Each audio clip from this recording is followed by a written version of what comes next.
en el 16 aquest intent ferotge per veure quina de les dues nacions acaba controlant l'estat espanyol, l'estat del segle XVI, no? Controlant aquest imperi, Castella o la nació catalana, no?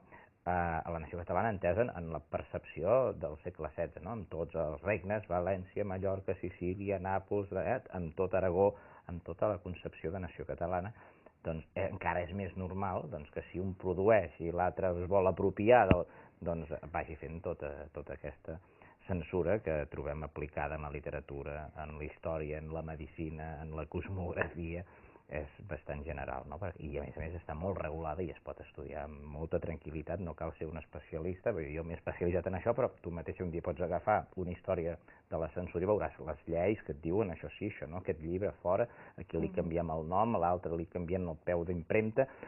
Una nota molt clara que estarà en la ment de tot és el que passa amb el Tirant lo Blanc. El Tirant lo Blanc s'ha dit a València, a finals del 15, començaments del 16 s'ha dit a Barcelona, i el mateix editor que l'ha dit a Barcelona l'ha dit a Valladolid, i és anònim. S'ha dit en castellà, però a Valladolid és anònim. I home, com no sabia aquell mateix autor que 10 anys abans havia editat ell el llibre i tenia nom i cognoms, l'autor del Tirant lo Blanc? Amb 10 anys aquest senyor ha patit una amnèsia i ningú el podia ajudar a dir, ni trucar a Barcelona, trucar, enviar un correu, no? Escriure, no? No podien fer això. Doncs com que ho podien fer i no ho fan, és que hi ha una ordre superior que prohibeix posar, segons quins llibres, un nom d'autor català. A més, Jordi, també especifiquem que en la vida de Llàtzer de Tormos, en la vida de Lazarillo de Tormes, n'hi ha moltes catalanades. Sí. Algunes així a remarcar que la gent pugui adonar-se'n un poc del que n'hi ha moltes, i de fet jo encara em vaig sorprendre quan després el llibre és anotat per un lingüista.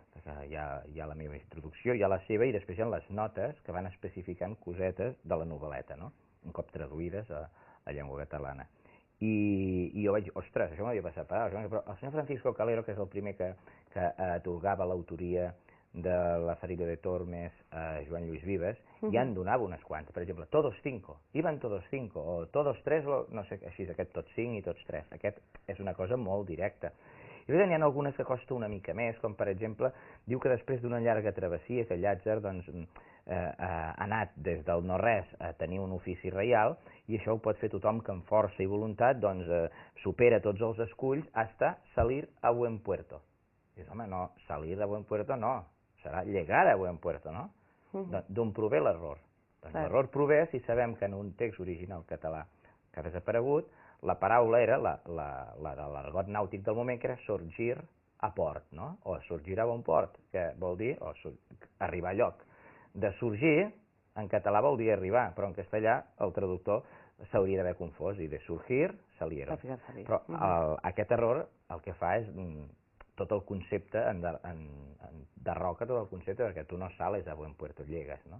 Com que hi ha aquest error de percepció, això ens indica que s'ha comprès malament el que estaves transcrivint. I cosetes així, no? Com per exemple el que tracta amb uns ratolins i li diu donos ratones, ahora donos ratones, ara us he arreglat la caixa per on ell es pensava que entrava a arrossegar el pa, i posa unes fustes i clava uns claus, diu ahora donos ratones, ja no teniu res a fer, no?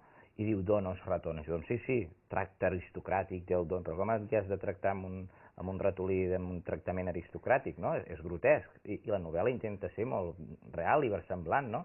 En canvi, si en lloc del donos és una mala traducció del donks, doncs ara doncs, ratolins, no? S'us ha acabat aquí el pa, no? I és una expressió normal. Són cosetes d'aquesta mena que aquí, esclar, és una conjectura, fem conjectures, però són conjectures, a mi em sembla, que es poden explicar i la gent les entén, ostres, doncs funciona més donks que donos. Sí, clar. I funciona més sorgir que salir a buen puerto. El professor Calero indica a l'estudi que fa en aquest cas sobre la novel·la infinitat de paraules que acaben a meta, o sigui que són típiques de l'acabament típic, el diminutiu. La cambreta, parlen ells. Conxeta. I després també hi ha llenguatge de la pilota valenciana, del joc de pilota valenciana, passat a dintre del text amb expressions que estan més clares, no? Molt bé, a més, Jordi, també crec que alguna cosa dirà al voltant del Quixoc, també Jordi ha fet alguna puntualització. Sí, no, de fet, el Quixot una mica serà una mica el trajecte final, no? I ja fa temps que estic treballant el Quixot, i el Quixot també ens trobem això, no? Que és un autor amb el nom canviat, ell diu que a mi comúnmente me llaman, no que me llamo, no se sap ben bé qui és, si ens atenim al que s'explica a les biografies castellanes és un pseudo-analfabet, no sabem ni si té estudis. Això ha fet que després algun intel·lectual castellà del segle XX digués que aquell senyor va escriure el Quixot per xamba, perquè si no tenia estudis. Jo que en tinc, i soc professor d'universitat, no? I no sé escriure quin nom surt un Quixot, amb aquell que no tenia estudis, allò mira, es va posar a escriure i va sortir, no?